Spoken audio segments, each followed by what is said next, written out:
Salam əziz izləyicilər, xoş gördük sizləri. Demək, bugün sizinlə 2025-ci il test toplusundan 4 bucaqlar mövzusundan 33-cü sualın izahına baxacağıq. Videonu çəkərkən vaxtımız çox getməsin deyə mən bir şəkil hazırlamışam öncədən. Bunun haqqında öncədən danışaq, ondan sonra məsələnin həllinə baxarıq. Tamam. Biz bilirik ki, paraleloqramın bir tərəfə bitişik bucaqlarının təm bölənləri bir-biri ilə düz bucaq altında kəsişir. Yəni alfa, alfa, beta, beta olarsa, demək bu bucaq nə qədər olacaq? 90 dərəcə. Bunun isbatı haqqında da yəqin ki məlumatınız var. Tamam, baxalım. Bəs indi deyə bilərik ki, bu məsələnin buna nə dəxli var? Məsələyə dəxli odur ki, bizə verilən bu şəklin sanki bizə bir hissəsi verilir. Baxalım.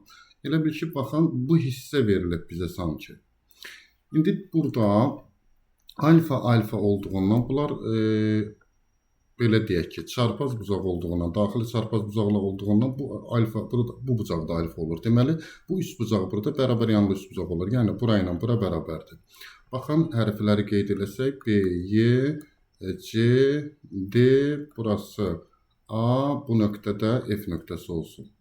Və eyni qayda ilə bu bucağa biz beta bucağı desək, onda bu bucaqda beta bucağı olur və bu da bundan uyğun bucaqlar olduğundan bu da beta olur. Deməli, bura ilə də bura bir-birinə bərabərdir. Tamam, indi deyilənləri sanki bir anlıq düşünün ki, bu hissə bizdə yoxdur, verilən məsələ bundan ibarətdir. İndi deyilənləri qeyd eləsək burada, AF-in uzunluğunu bizə 6 verib, sonra BF-in uzunluğunu 4 verib, onda avtomatik paraleloqramın qarşı tərəfi 10 olur. Yəni, tərəfin biri artıq bəllidir bizə.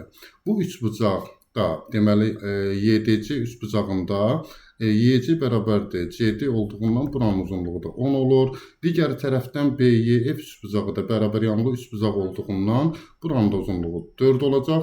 Deməli, paraleloqramın digər tərəfi də artıq bəllidir. Bəli. Deməli, paraleloqram perimetrini soruşur bizdən. 2 vurulsun 10 plus 14 bərabərdir, olacaq 48. Videonu diqqətlə izlədiyiniz üçün hər birinizə təşəkkür edirəm.